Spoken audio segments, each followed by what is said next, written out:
তৈরি হয়? সবাই মনে করে যে তুমি অ্যাসিস্ট্যান্ট বা এরকম, এই সম্পর্ক তৈরি হয় কিভাবে?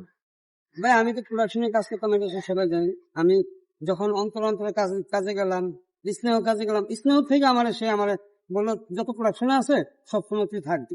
আমি তার সাথে, এটা তো সব জায়গায় বললাম ভাই। হ্যাঁ, আমি তার সাথে রয়েছি, খাইছি। আমি যদি আউটডোরে যাইতাম, আমরা তো প্রোডাকশনে একটা রুম থাকতো, থাকার পরে বলতো না তুই আমার রুমে থাকিস।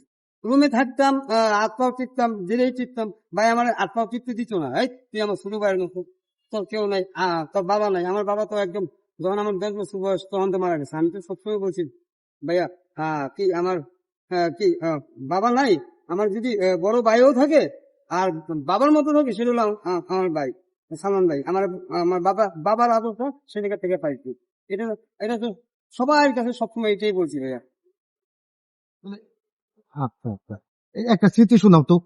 মানে সালমান শাহ যে সবাই বলে এত ভালো মানুষ, তোমার জীবনে কি করছে?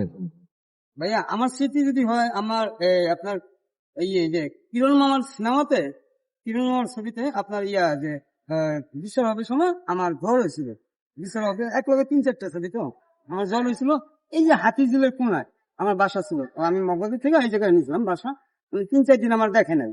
মতি কই এই কথা জিজ্ঞাসা করলাম, বললো মতি তো বাসায় জায়গায় রাইতের 12টার দিকে সে আমার বাসায় গেছে। বাসায় গিয়ে দেখে আমার জ্বর। আমাকে ওই আমারে পট্টি দিয়া মাথায়, এইটাই হলো বড় স্মৃতি ভাই। আমার পট্টি দিয়া মাথায়, পট্টি দিয়া আমার কুলে নিয়া বললো তুই তোর যে জ্বর তুই আমার জানাইছস, তুই আমার জানাইছস। এটাই তো সবচেয়ে বড় স্মৃতি ভাই।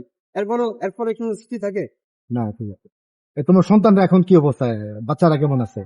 এই তো আমার মেয়ে আছে এখন, ভালো আছে। আমার ছেলে স্কুলে পড়ে, আমার আচ্ছা মেয়ে এখন 9-এ পড়ে।